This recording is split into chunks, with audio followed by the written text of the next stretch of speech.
আজকের ভিডিওটা যে আমি তোমাদের সাথে এইভাবে শেয়ার করব, মানে সেটা আমি কোনোদিনও ভাবিনি।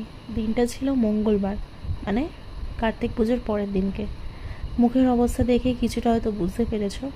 আমাদের সাথে একটা খুব বড় দুর্ঘটনা ঘটে যায়।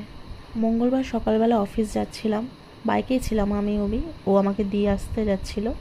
সাডেন পেছনের থেকে একটা বাইক রানিং এসে আমাদেরকে মারে। সাথে সাথে মানে আমি তো ব্ল্যাক আউট হয়ে গেছিলাম। এটা আমার লাইফের ফার্স্ট টাইম যে এরকম একটা দুর্ঘটনা আমাদের সাথে ঘটে গেছে। আমি তো প্রথম 5-7 মিনিট পুরো ব্ল্যাঙ্ক ছিলাম, আমার মাথা কাজ করছিল না। আর সাথে সাথে একটা প্যানিক অ্যাটাকও হয় আমার। প্রায় 15 মিনিট বসে থাকার পর আমাকে নিয়ারেস্ট হসপিটাল মানে বিধাননগরে নিয়ে যাওয়া হয়েছিল।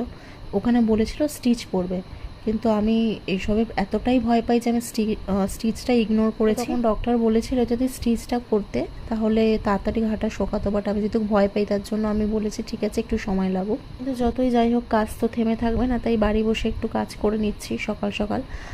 ভেবেছিলাম তোমাদের সাথে এগুলো শেয়ার করব না, কিন্তু আমি আমার ভালো মুহূর্তগুলো যেরকম তোমাদের সাথে শেয়ার করি, খারাপ মুহূর্তটাও তোমাদের সাথে শেয়ার করা উচিত। এখন আমি অনেকটাই ঠিক আছি, পাটা ফেলতে পারছি না, আর আগের থেকে অনেকটাই ঠিক আছি। কিন্তু একটু সময় লাগবে ঘাটা শোকাতে, মানে অনেকটা গর্ত মতো হয়ে গেছে, কিন্তু ফ্র্যাকচার হয়নি, এটাই মানে ভাগ্য ভালো ছিল।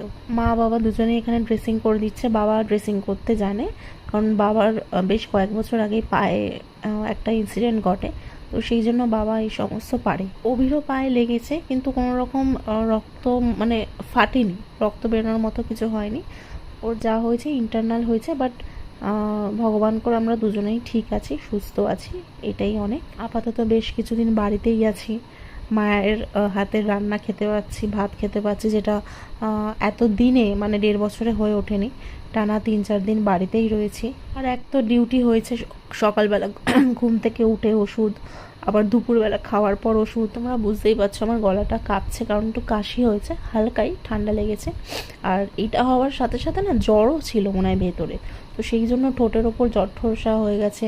তারপরে ফেসে অনেক যেহেতু কিছু সমস্যা আছে, তো তার জন্য পুরো পিম্পলস বেরিয়ে গেছে। মানে যে কেউ দেখে বলবে যে শরীরটা এতটাই ভেতর থেকে আমার উইক, কি বলবো।